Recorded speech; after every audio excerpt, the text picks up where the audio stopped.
नमस्कार मित्रांनो, आज आपण जेजुरीला जातोय आणि सकाळी सकाळीच आम्ही आमचा रिक्षा घेऊन निघालोय. कारण असं की भावाचं लग्न झालंय आणि नवीन नवरा नवरीला जेजुरीला घेऊन जाणं गरजेचं होतं. पण काय त्यांची गाडी पुढे गेली आणि आम्ही मात्र मागेच राहिलो. त्याचं कारण असं की मला खूप मीटिंग होते म्हणून आम्ही रिक्षातून जातोय. रिक्षात कसं मोकळी हवा, सगळं दृश्य पाहायला भेटतं. गाडीमध्ये मला प्रवास करावासंच वाटत नाही. पण काय नाईलाजाने कधी कधी करावाही लागतो. मग काय आम्ही सोमाटणे फाट्यावरून थेट निघालो डायरेक्ट भक्तिशक्ती मार्गे.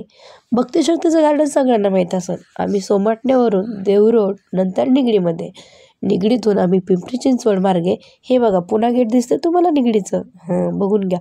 छान हॉटेल आहे आणि खूप मोठं हॉटेल, एकदा नक्की भेट द्या. चला, पुन्हा हॉटेलच्या पासून आम्ही पुढे गेलो. निगडीमधून डायरेक्ट पिंपरी मार्गे आम्ही पोहोचलो शिवाजीनगरला. शिवाजीनगरनंतर आम्ही निघालो हडपसर मार्गे फुरसुंगीला गेल्यानंतर आम्ही लोणी काळभोर किंवा कुठल्याही उरुळी काजलचा रूट न घेता आम्ही निघालो. आवाजाचं काही बोलायचंच नाही, सर्दीने इतका आवाज खराब आहे की काय सांगू. आम्ही शिवाजीनगरमधून डायरेक्ट निघालो फुरसुंगीसाठी.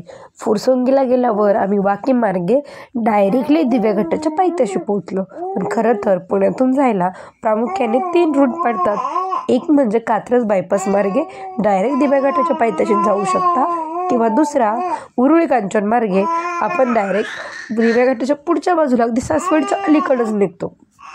पण आम्ही या दोन्ही रूटने जाता कारण आम्हाला ट्रॅफिक आणि सिग्नल नको होता. अर्ली मॉर्निंगला निघालो होतो आणि बायपासच्या मार्गाने जायचं म्हटलं तर खूप गर्दी होती आणि उरुळी कांचनचा रूट आम्हाला लॉंग रूट होता.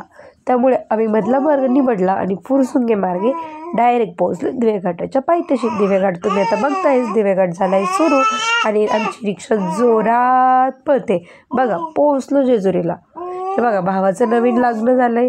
गाडी पार्किंगला ऑलरेडी आमची सोय केलेली होती, त्यामुळे आम्ही खालीच रिक्षा लावली होती आणि नवरी घेतली उचलून आणि माझा भाऊ निघाला नवरीला घेऊन. हे बघा 5 पायऱ्या चढायच्या सोडून त्याने 25 पायऱ्या चढलाय आणि पुढे जाऊन गड चढायची भाषा करणारा माझा भाऊ 25व्या पायरीवर दिलं उतरून. हे बघा उतरवतोय आता काहीच वेळात. आता कॅपॅसिटी संपली. हे बघा किती पळून पळणार आहे. बघा बघा बघा, हे काय उतरतोय आता. मोजून 25 पायऱ्या चढलाय ना नक्की 25. हे बघा दिलं उतरून. बस झालं, म्हटलं चल चालत. आता काही नवरा नवरी निघाली पुढे.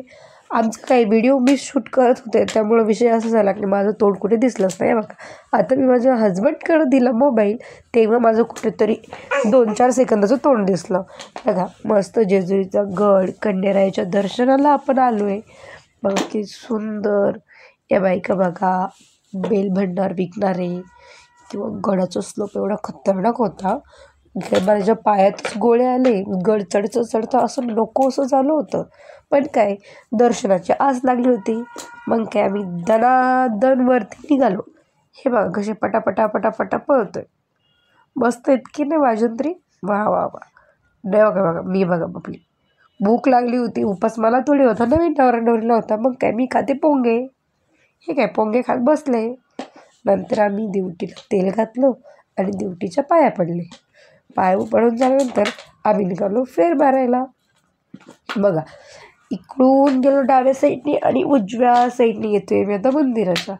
हे बघा जेजुरीचं मंदिर, अगदी प्रसन्न करणारं वातावरण. बघा आमची नवरा नवरी चालली मस्त गप्पा मारत. मी आहे त्यांच्या आजूबाजूला, हे मागे पुढे चालूच आहे आपलं.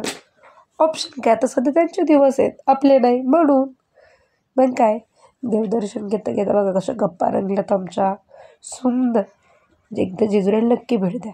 आम्ही आता ही नवरा नवरी ज्या ठिकाणी पोचली ना त्या ठिकाणाहून अगदी कडीपठाराचं दृश्य भारी दिसतं. हे बघा आमची जोडी. माहीत नाही पण विष्णू पादुका कसं करायचं ते तर माहीत नाही. जसं आलं तसं केलं आणि घेतलं दर्शन. बघा आमचे नवरा नवरी काय शोधते काय माहिती, काहीतरी तर करत होते. त्यांनी कोणाचं तरी पाहिलं असावं. हे बघा कसे हात आधी प्रॅक्टिसच करतात असं वाटलं. हे बघा असंच झालं की नवरदेवाला नवरीचा हातच उचले ना. बघा माझा भाऊ काय. बघा चालले पुढे, घातला हात, घेतलं दर्शन, मारले 2-4 फोटो. बघा फोटो आता पुढे. एकाचं तोंड इकडे एकाचं तोंड तिकडे एकही नाही इकडे. बघितलं. झाले फोटो झालं, सगळं झालं, देवदर्शन झालं. आता निघालो आम्ही. हे बघा